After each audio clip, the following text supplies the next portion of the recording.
Si dating Senate President Mick Zubiri, ito ba ay magiging oposisyon na o kung ano ang mangyayari?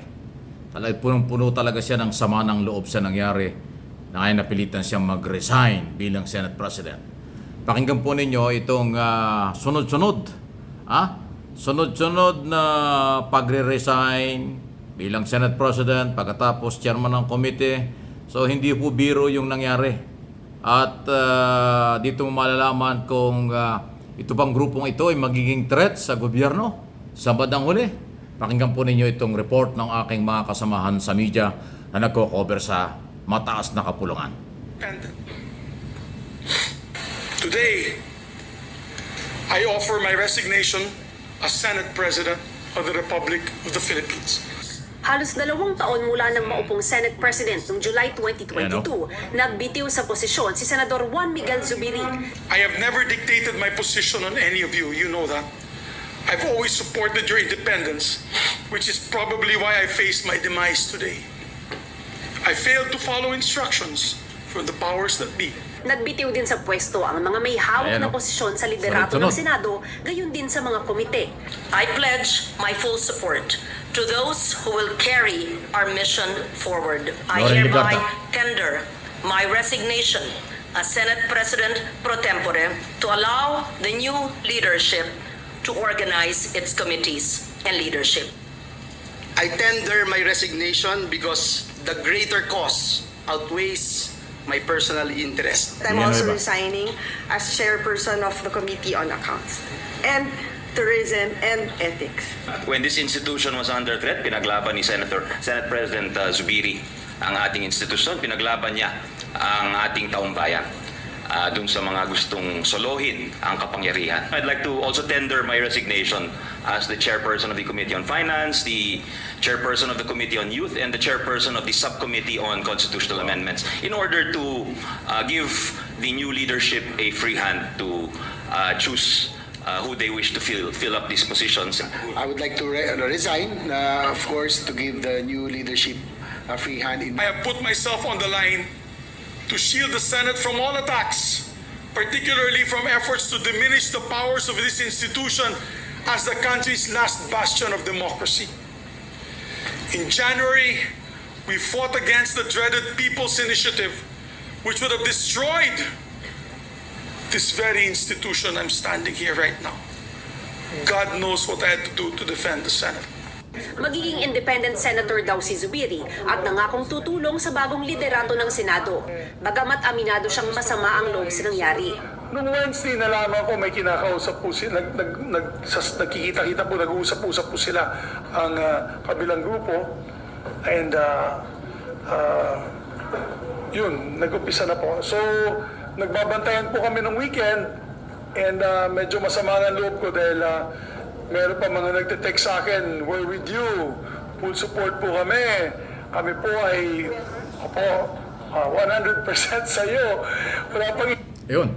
Yun ang sinasabi ni Zubiri. Talagang masama ang loob. May nagpapakita pa raw na susuporta. Tapos hindi naman sumuporta. At nag-withdraw din or hindi rin sumuporta sa kanya dito sa nakalipas na araw. Okay? Ano ba yun? Sandali. At biglang may nag-iingay dito. Sandali lang po na-istorbo kayo. Anyway, ang binabanggit ko rito, ito pong nangyari sa Senado.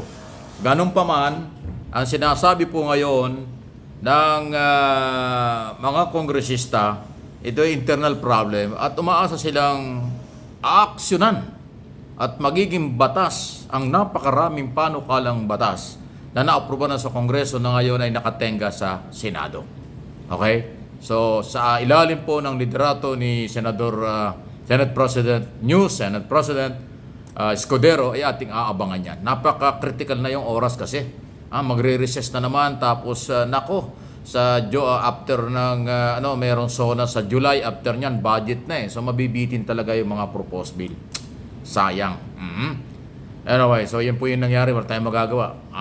Ngayon, ang issue ay isa pa. Bakit sinisisi ang Malacanang? Meron daw kinalaman ng Malacanang dahil daw ang Malacanang nasa likod nito, kaya nagkaroon ng regodon pagtatanggal o pagpapalit ng liderato ng Senado, ay wala naman ng kinalaman ng Malacanang dyan eh.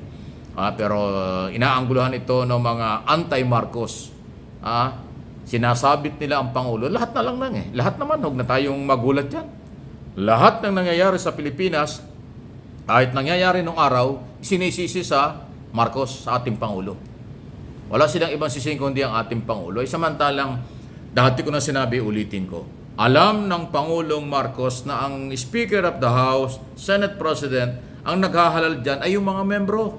Walang pakialam dyan ang congressman o ang senador sa kanilang sila. Dahil kung Senado, ang Senado lang ang magde-decide kung sino ang Senate President. Kung congressman, sila rin ang magde-decide kung sino kailang gustong maging House Speaker.